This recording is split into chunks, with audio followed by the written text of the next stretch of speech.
Shalom. Shalom. Lambaikan tangannya yang mau dapat berkat hari ini. Amin. Amin. Salam kanan kiri katakan ada Natal di hatiku. Ada Natal di hatiku. Katakan minimal 50 orang. Kita salaman semuanya, ada Natal. Amin. Percaya ada Natal di hati saudara. Amin. Kita akan berdoa terlebih dahulu sebelum akan memulai ibadah pada pagi hari ini. Tuhan Yesus, Bapa di surga, kami sangat mengucap syukur Tuhan. Kau membangunkan kami di pagi hari Tuhan Yesus. Kau mengizinkan kami untuk beribadah di hari ini Tuhan. Kau mengizinkan kami Tuhan untuk merayakan kelahiran-Mu Bapa. Kau juga akan lahir di hati kami Bapa.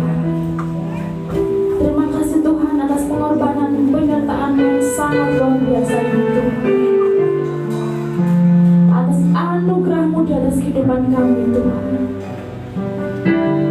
Tuhan Yesus, pimpin ibadah ini Tuhan. Pada jam perayaan Natal Tuhan di GPD Eklesia Prambon ini Tuhan. Dari awal, pertengahan hingga akhirnya Tuhan. Kau sertai setiap kami Tuhan. Kau bentuk setiap kami Tuhan Yesus. Hati pikiran Tuhan hanya untuk Engkau saja Tuhan. Urapi setiap kami. Bila mana Tuhan ada hal-hal yang tidak berkenan Tuhan. Dengan satu hati kami sepakat Tuhan di dalam nama Tuhan Yesus. Roh-roh yang tidak berkenan itu akan keluar dengan Yesus. Biarkan Tuhan Yesus kami hanya fokus hanya untuk Engkau saja Tuhan. Di dalam nama Tuhan Yesus kami siap untuk beribadah Tuhan. Haleluya. Amin.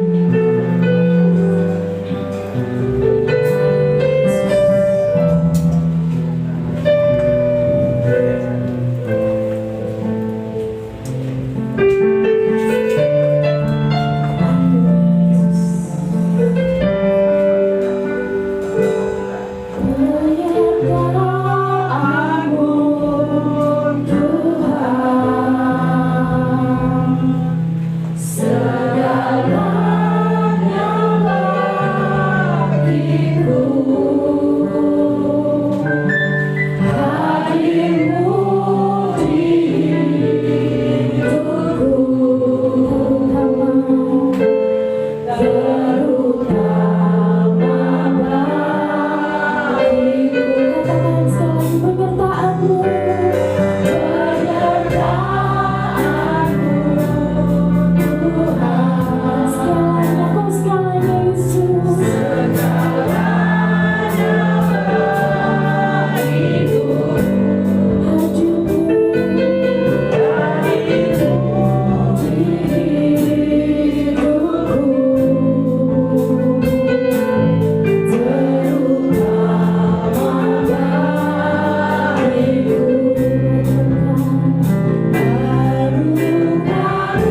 Berhimpun dan bersukaria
Satukan lagi tuh Tuhan.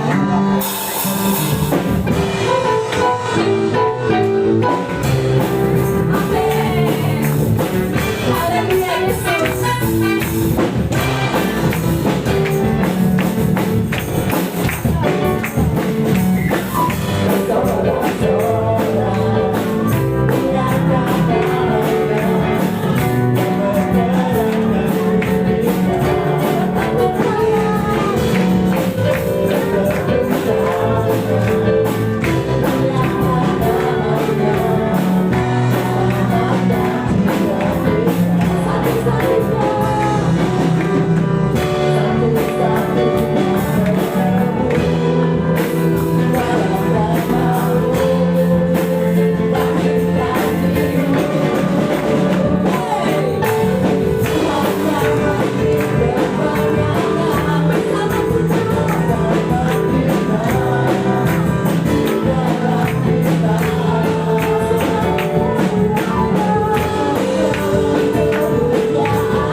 sudah habis?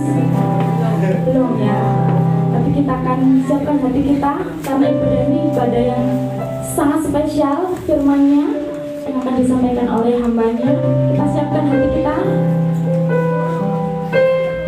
Haleluya Yesus, terima kasih Tuhan. Siapkan hati Yesus untuk hati kami.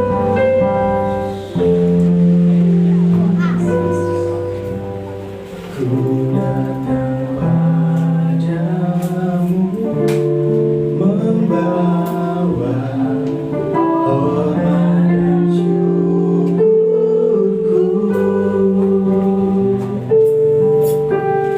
Kaulah kebanggaanku,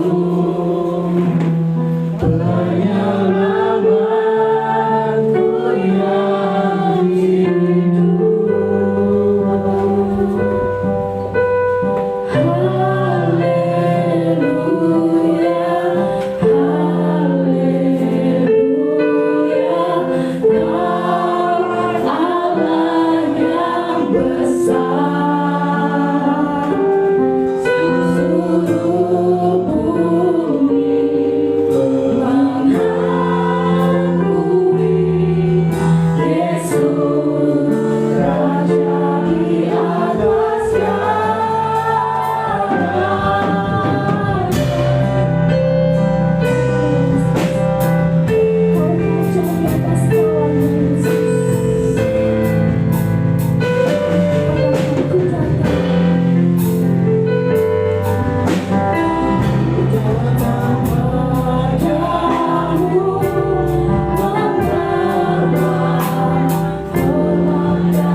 atas segala raja. Haleluya. Terima kasih. Bapa di surga, kami ucap syukur dan terima kasih Tuhan atas kasih anugerah-Mu saja Tuhan. Kalau hingga sampai saat ini Tuhan, Kau pelihara kami Tuhan.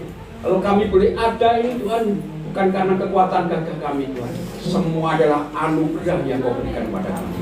Terima kasih Tuhan, terima kasih Tuhan. Pada saat ini Tuhan, kalau kami sudah memuji Engkau, mengeluh-ngeluhkan nama-Mu Tuhan Yesus, memang hanya Engkau Tuhan, Raja di atas segala raja Tuhan, yang layak diurapi, yang layak disembah, layak diberkati. Terima kasih Tuhan, terima kasih. Terima kasih Tuhan, sebagai umat Tuhan Yesus. Ya Tuhan, kami ingin terus memuji Tuhan. Tapi Tuhan, saatnya Tuhan, kami juga ingin duduk diam Tuhan Yesus di kaki-Mu Tuhan, mendengar sabda firman-Mu Tuhan. Karena firman-Mu ya Tuhan, pedoman dalam kehidupan kami. Berfirmanlah Tuhan lewat lidah bibir hamba-Mu yang tidak ada apa-apanya. Urapi Tuhan ruangan ini Tuhan, terlebih ruangan hati kami masing-masing Tuhan, sehingga firman-Mu ya Tuhan yang disampaikan Tuhan tidak lalu begitu saja, tapi boleh menjadi rema dalam kehidupan kami masing-masing. Sehingga Tuhan, kalau kami datang dengan persoalan-persoalan Tuhan, percaya Tuhan Yesus bahwa Aku adalah jawaban bagi kehidupan kami. Firman-Mu adalah jawaban bagi kehidupan kami. Terima kasih Tuhan. Berfirmanlah Tuhan, kami mau mendengarkannya. Terima kasih Tuhan, dan bukan hanya mendengar Tuhan, tapi kami Tuhan yang mau melakukannya. Terima kasih, terima kasih. Hanya di dalam nama Tuhan Yesus, mantaikan firman-Mu di dalam setiap hati anak-anak-Mu, hati umat-Mu Yesus, sehingga hati mereka menjadi tanah yang gembur, bisa ditanami oleh firman-Mu. Tumbuh Tuhan, berbuah 30 kali lipat, 60 kali lipat, bahkan 100 kali lipat. Terima kasih Tuhan, berfirmanlah dalam nama Tuhan Yesus. Berdoa, siap dengan firman. Haleluya. Shalom. Lemah ya. Shalom. Puji Tuhan. Pada saat ini kita semua telah sukacita merayakan Natal. Natal ini berarti kelahiran. Natal ini berarti ulang tahun. Jadi kita bisa menghitung berapa ulang tahun Tuhan Yesus. Tapi yang jelas kalau secara roh dia tidak bisa dihitung oleh manusia. Jadi Natal ini ya bukan tontonan. Katakan Natal bukan tontonan. Tapi Natal adalah tuntunan. Amin. Natal adalah tuntunan. Di pagi hari ini saya oleh panitia diberi tema ya.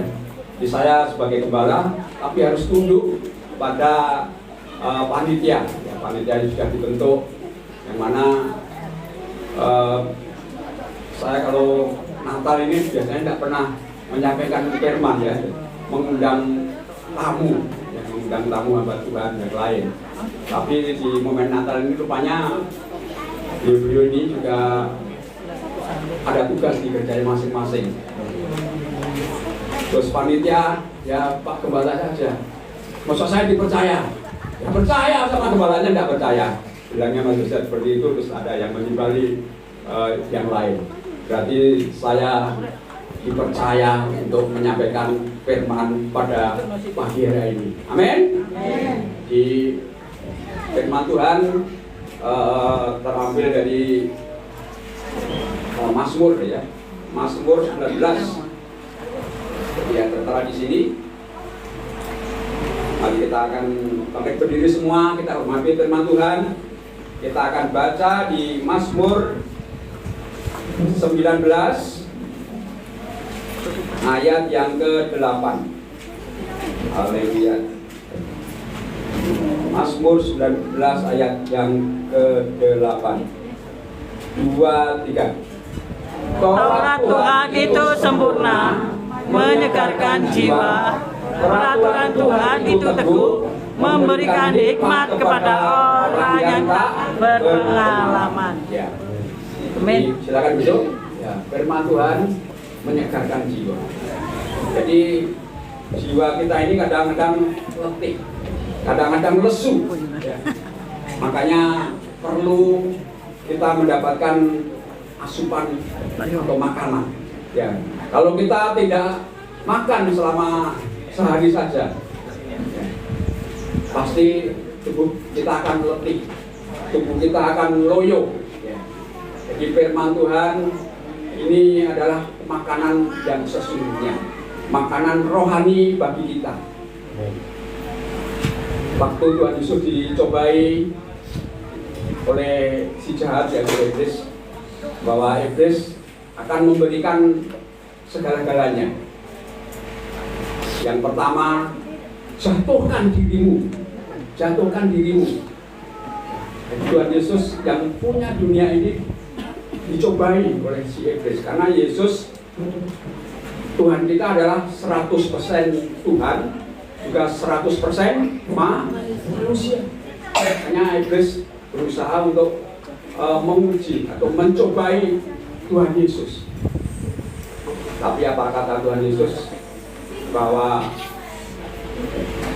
sembahlah Tuhan Allah. Terus disuruh menjadikan batu menjadi roti. Apakah Tuhan tidak mampu? Mampu.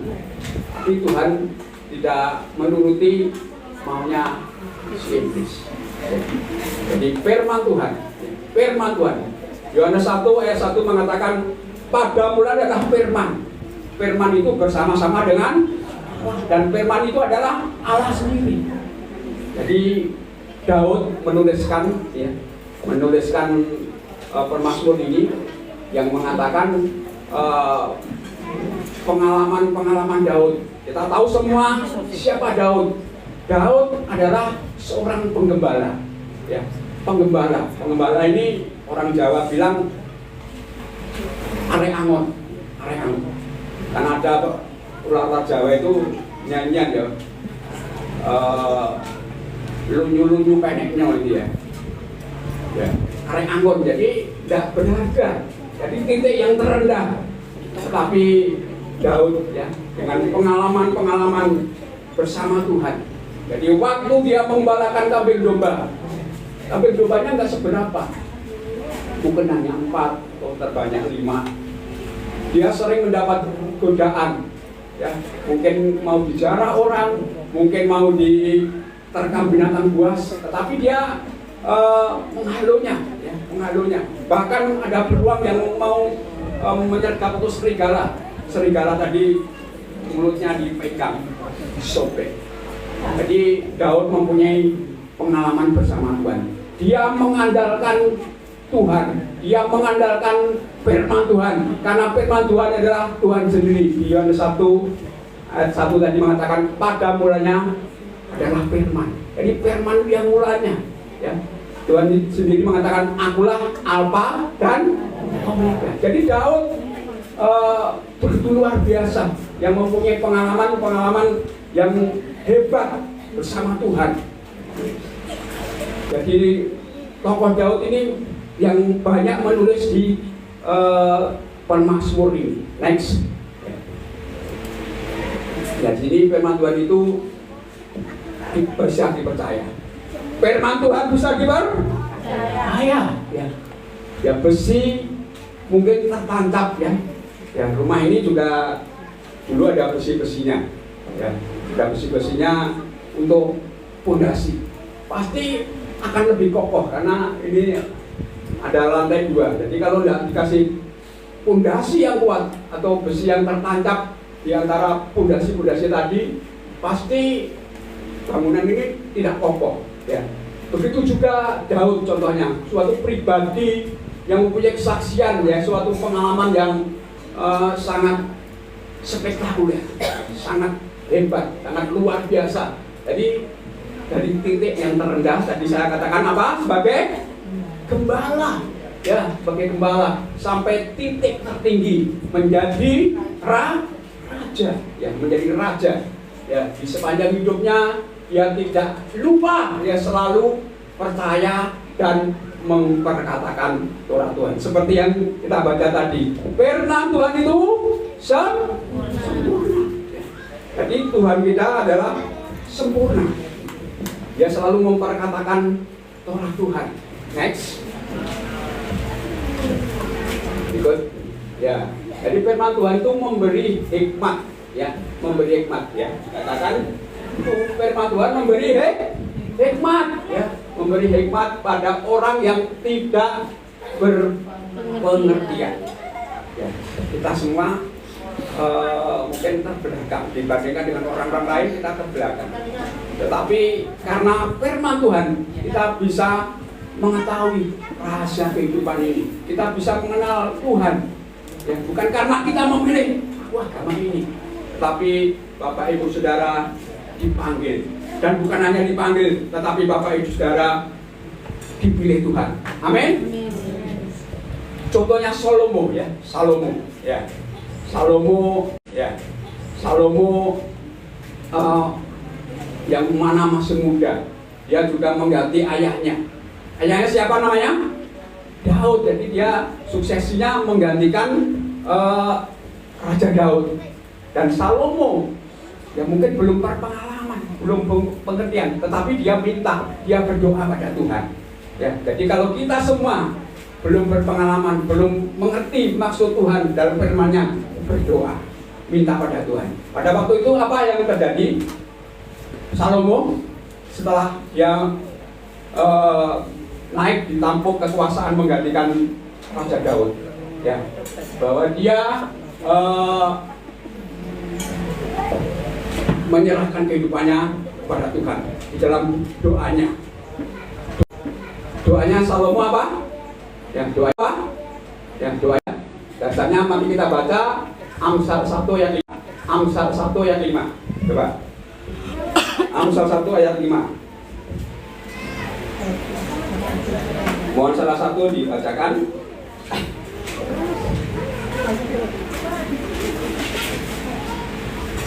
Amsal 1 ayat 5. Ya.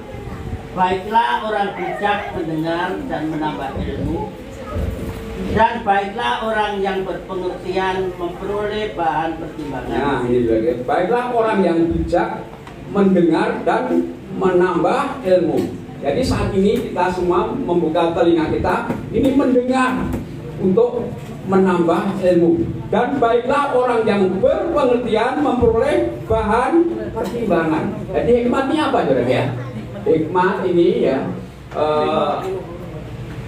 segala sesuatu rancangan dalam kehidupan kita, agar kita ini mengetahui hasilnya.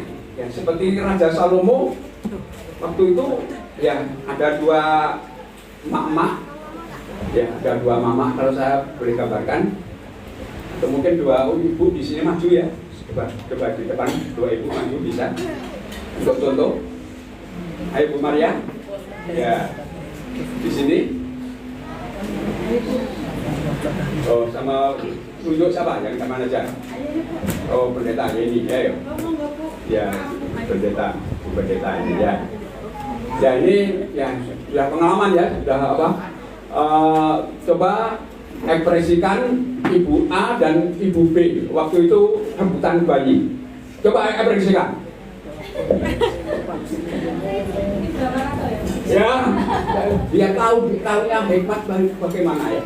Anakku ini anakku. Ini anak saya, ini anak saya. Ini anak saya.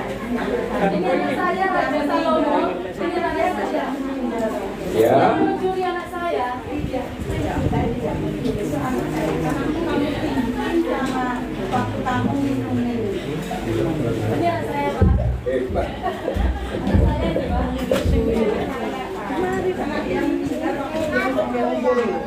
Terus?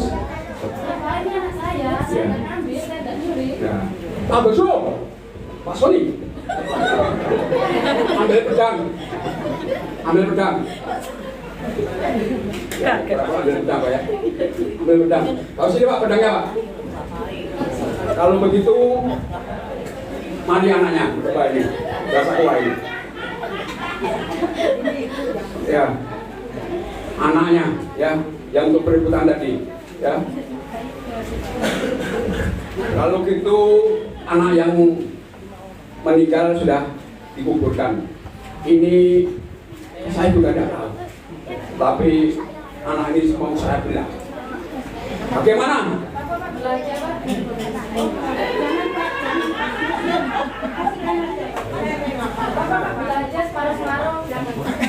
Akhirnya Salomo mendapat hikmat. Tahu hikmatnya Bapak Ibu? Beri kemuliaan untuk Tuhan. Ya. Jadi hikmatnya akhirnya yang ngotot suruh belah itu bukan ibu kandungnya. Jadi yang ibu kandungnya ibu A, ya, ibu B bukan. Akhirnya bawa ke belakang, bukan meja makan dulu ya, bawa ke belakang. Ya, puji Tuhan. Ya. Jadi itulah ya pernah terjadi di sekolahan seorang murid anak SMP ya. Dia pada waktu itu tergiur oleh milik temannya sehingga dia mencuri barang temannya. Setelah mencuri barang temannya yang mana selamat datang ya Esther. Lantas yang kehilangan ini menangis. Si anak ini menangis. Barangku hilang, katakan uang untuk membayar SPP. Uangku hilang, membayar SPP. Terus akhirnya murid-murid ini semuanya merasakan apa ya? Waduh, siapa yang nyuri ya? Saling tuding, ini juga, ini enggak. Jadi saling menuding satu dengan yang lain. Jadi akhirnya guru ini mendapat hikmat. Karena kalian semua yang ada di ruangan kelas ini semua tidak mengaku bahwa kalian yang mencuri uang tersebut, saya akan membuat suatu teka-teki. Teka-teki ini apa? Jadi akhirnya di sebelah ada kemuncing. Tahu kemuncing Bapak Ibu ya? Sulak. Ya, sulak ya, kemuncing. Terus kemuncing ini saya tuangi lemak. Ya. Bukan lemak B2 ya, pokoknya lemak gitu aja ya. Ya. Terus nanti yang mencuri ya, semuanya ini memegang kemuncing tangannya. Semua memegang kemuncing. Nanti yang mencuri akan bau lemak. Tetapi yang tidak mencuri, ya, tidak bau. Lantas dimulai dari murid yang pertama, biasanya absen ini kan namanya A, ya Abraham, Agung, Jawa. Terus, ayo mulai. Jadi dia merasa nggak mencuri kok, nggak enjoy saja. Setelah di situ, ya, seterusnya, ya. Akhirnya tiba giliran anak yang ke-13. Dia kamu nanti aku megang bau itu nanti kalau nggak nyuri nggak bau kayak gini aja. Akhirnya dia angkat gitu ya, angkat karena nggak bau ya. Semuanya memegang. Akhirnya apa? Bau semua. Terus akhirnya nyolong.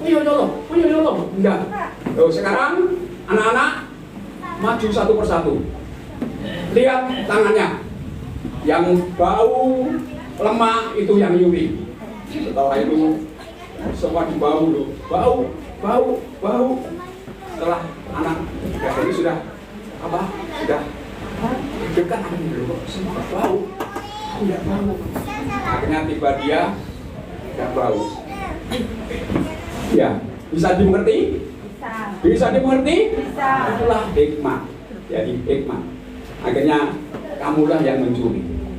Ya, kamulah yang mencuri. Kalau semuanya nggak mencuri ya tenang aja, seperti kita kalau di jalan raya nggak punya SIM berani nerobos. Kalau ada polisi kan nggak berani kan, kalau nggak punya SIM dan punya surat-surat pasti tidak berani nerobos. Tetapi kalau punya surat-surat ya enjoy saja. Haleluya, enjoy saja. Jadi itulah hikmah. Endingnya supaya kita mengerti hikmah. Jadi firman Tuhan ini memberikan hikmat pada kita semua. Amin. Ya. Baiklah orang bijak mendengar dan menambah ilmu. Baiklah orang yang berpengertian memperoleh bahan pertimbangan. Jadi ada dua kejadian tadi. Salomo dengan diperhadapkan emak-emak tadi, dia memberi keputusan yang jitu, yang benar. Akhirnya orang Israel semua mengakui bahwa Raja Salomo adalah raja yang penuh hikmat. Dan Pak Guru tadi juga menjadi guru yang penuh hikmat. Dia tidak menuduh, ya, tetapi alam sendiri yang berbicara. Begitu juga di dalam kehidupan kita, ya. Kalau kita minta pada Tuhan, sering saya tidak mengerti ya kalau baca Alkitab, tetapi saya berdoa, Tuhan minta hikmat. Makanya saya itu ada buku kecil. Kalau mendapatkan satu terserah. Kadang-kadang kalau mendapatkan ini kan lupa. Ya baru lupa. Ya, tapi ditulis. Setelah itu ya bahan kita untuk mungkin bisa untuk menyampaikan renungan Bapak. Ya. Jadi di sini kita sebagai orang-orang yang sudah dipercaya Tuhan. Ya. Kita ini bukan hanya percaya saja. Jadi orang Kristen ini bukan hanya percaya, tetapi kita bisa dipercaya. Ya. Jadi taat itu bukan lahir, ya, bukan lahir dari diri kita, tetapi sadar, ya, sadar diri, ya, kita itu taat, ya, taat. Jadi pada saat ini kita mau hidup dipimpin oleh Tuhan, kita harus hidup kepada Tuhan. Hidup pada siapa lagi kalau seperti tidak pada Tuhan. Jadi takut akan Tuhan itu bukan karena takut seperti ada hantu atau apa ya, tetapi takut pada Tuhan itulah hormat, hormat ya. Kalau di ayat 7 di Amsal 1 ayat 7, takut akan Tuhan adalah permulaan pengetahuan, tetapi orang bodoh menghina hikmat. Jadi jangan sampai kita menghina hikmat. Ya, kita akan celaka ya. Jadi takut akan Tuhan adalah sikap kagum, hormat kepada Tuhan. Ya, jadi kalau kita rindu hidup berkenan kepada Tuhan, mari pergunakan ya hidup kita berkenan pada Tuhan. Kita hidup takut akan Dia, kerinduan hati Tuhan. Ya, Tuhan itu rindu ya. Tuhan itu rindu ya. Coba kita akan baca di Ulangan ya. Next. Ulangan ya. Oh, Ayub dulu saya ya. Ayub pasal 28 ayat 28. Ayub 28 ayat 28. Saya akan bacakan.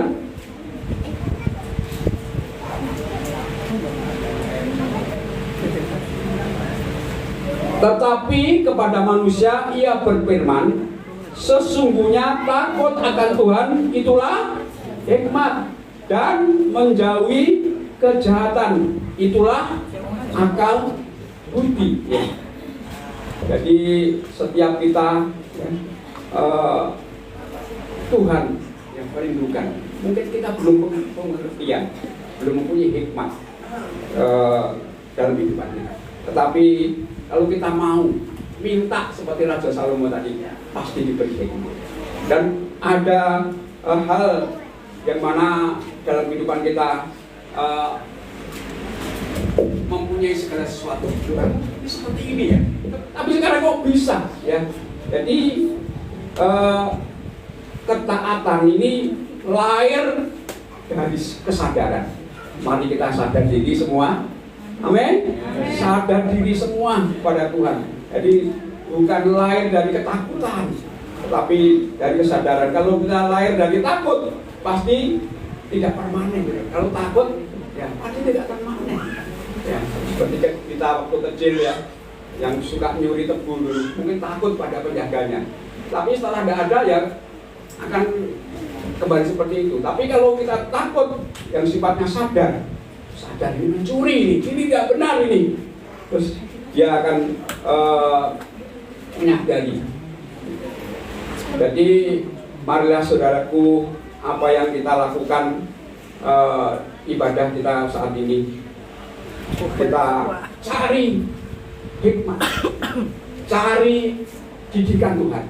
Mau dididik Tuhan, saudaraku? Amin. Kita semua yang di tempat ini, khususnya yang bicara ini, mau dididik. Jadi tanpa didikan Tuhan, kita tidak bisa berbuat banyak, kita tidak bisa berbuat apa-apa. Jadi kalau kita mengasihi seseorang, kita akan lakukan. Saya mengasihi istri saya, saya mengasihi teman saya akan melakukan segala sesuatu apa yang dia perintahkan. Kalau kita baca di Yohanes 14, Injil Yohanes 14,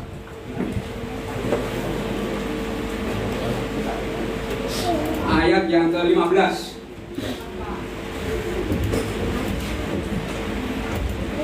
Saya akan bacakan Injil Yohanes 14 ayat 15. Demikian bunyinya. Jikalau kamu mengasihi aku, kamu akan menuruti segala perintah. Jadi kalau kita tidak melakukan kehendak Tuhan, berarti apa? Tidak mengasihi. Jadi kita kalau mengasihi seseorang, kita akan melakukan apa yang diberitakan orang itu. Dan kalau kita mengakui bahwa kita juga mengasihi Tuhan, pasti kita juga akan melakukan apa yang menjadi kehendak Tuhan. Jadi takut kepada Tuhan itu harus lahir dari kesadaran, bukan takut, ya. Bukan takut seperti genderuwo, tetapi sadar. Coba diok-yok ke kanan, ayo kita sadar kepada Tuhan. Ada Bu, Ayo kita ada sadar Bu Ati. sadar takut pada Tuhan. Jadi kalau kita takut pada Tuhan, pastinya dalam hati kita, dalam perbuatan kita akan berubah. Yang terakhir, apa? Firman Tuhan itu sempurna. Daud melakukan firman Tuhan, akhirnya dari titik terendah dia akan menjadi raja. Dan kalau kita sudah dapat hikmat, tapi juga kita ini harus dididik, Ya. Coba kita baca di Ibrani, suratan Ibrani 12. Ibrani 12. Kita akan baca ayat 5-7 ya. Saya akan bacakan Bapak Ibu ya. Ibrani 12 ayat 5-7. Dan sudah lupakah kamu akan nasihat yang berbicara kepada kamu seperti kepada anak-anak? Hai anakku, janganlah anggap enteng didikan Tuhan, dan janganlah putus asa apabila engkau diperingatkannya. Karena Tuhan menghajar orang yang dikasihnya, dan Ia menyesah orang yang diakuinya sebagai anak. Jika kamu harus menanggung ganjaran, Allah memperlakukan kamu seperti anak. Di manakah terdapat anak yang tidak dihajar oleh ayahnya? Jadi kita semua, mari kita jangan anggap enteng didikan Tuhan. Jangan anggap enteng didikan Tuhan, ya. Tuhan menjelaskan bahwa Dia adalah Bapa. Ya. Kalau kita Bapa di dunia ini mendidik anak kita, mendisiplin. Ya. Jadi seperti anak saya waktu kecil, saya disiplin. Ya, disiplin. Kadang-kadang kalau tidak mau mandi, saya apa? Samblek, ya. Samblek. Enak nggak disamblek, ya? Nggak enak. Begitu juga didikan kita dididik Tuhan. Kalau terima berkat enak saudara ya. Tetapi kalau diingatkan, tidak enak kan? Diingatkan, pasti ada yang mungkin mangkel, kecewa sama orang tua kita. Mungkin wah firmannya nyindir, padahal itu mendidik saudara ya, mendidik ya. Jadi kalau kita ini adalah anaknya, jadi kalau kita anaknya pasti terima didikan. Tetapi kalau anak-anak muda, anak-anak gampang, ya biarkan. Jadi bangsa Israel ini kalau dia berbuat dosa, mereka berbuat dosa, Tuhan langsung menghukum. Begitu juga saat ini, ya. Mari, ya kita ini ya tidak sempurna, ada ngatur dosa, ada kelemahan-kelemahan. Tetapi kalau Tuhan mengingatkan melalui firman-Nya, mari kita akan merubah kehidupan kita. Terima didikan. Amin. Amin. Ya. Jadi kita sebagai anak-anak Tuhan, ya harus mau terima didikan. Aduh, kalau kita tidak mau tegur, pasti hidup kita ini semau gue, semau gue. Ya, saya pernah dimarahi guru ya, dimarahi guru. Karena mungkin ya sikap saya, tindakan saya tidak menyenangkan, menjengkelkan pada guru. Bahkan saya dijewet, ya ingat betul ya, dijewet sampai mungkin jewetnya terlalu tipis, ini akhirnya ini agak robek sedikit, ya akhirnya berdarah. Tapi saya tidak mangkel, tidak mangkel, ya akhirnya guru tadi masuk ruangan, teman-teman ngasuh, terus akhirnya saya minta maaf Pak, saya minta maaf, saya salah Pak, saya salah, ya akhirnya Bapak tadi mengatai saya itu kata-kata emas. Jadi kalau kita sebagai anak-anak, ya bukan anak gampang, bila ditegur oleh firman Tuhan, katakan haleluya. Amin. Haleluya. Jadi mau terima didikan. Tetapi kalau kita tidak mau didikan, ya saudaraku, ya memang teguran ini tidak enak. Teguran ini tidak enak. Tapi kalau kita mau terima, ya pasti dalam kehidupan kita ini ada kelegaan. Tuhan Yesus mengatakan di Matius 11 ayat 29, kok yang kupasang adalah enak. Enak. Memang kelihatannya menjalankan perintah Tuhan ini abot, ya abot. Tetapi kalau kita mau jalani, kita tidak menjalani sendiri Bapak Ibu, bersama Tuhan, bersama Roh Kudus. Amin. Seperti kok ini kan pedati atau kuda ya, atau lembu ya, ini kan dipasang kalau untuk di sawah ya, lembu itu ya. Ya, jadi satunya dipasang kepada kita, tentunya ada yang mendampingi kita. Siapa yang mendampingi kita? Tuhan Yesus. Kita berjalan bersama Tuhan Yesus.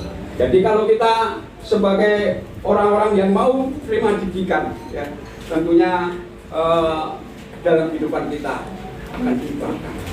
Hati kita ini memang keras ya. Hati kita ini keras seperti bangsa Israel ini dikatakan orang yang keras, yang tegar tengkuk, tetapi dia mau ya kadang-kadang sudah ada kejadian seperti ini, tapi nanggar terus, Tetapi bangsa Israel adalah bangsa pilihan. Walaupun bagaimanapun dikasih Tuhan. Begitu juga kita sebagai Israel ini mau dididik oleh Tuhan, ya seperti Ayub, ya. Ayub ini sampai kehilangan segala-galanya, ya. Tetapi memang Tuhan izinkan, walaupun dia orang saleh. Jadi didikan ini ada dua, ya. Didikan ini muncul karena kesalahan kita sendiri.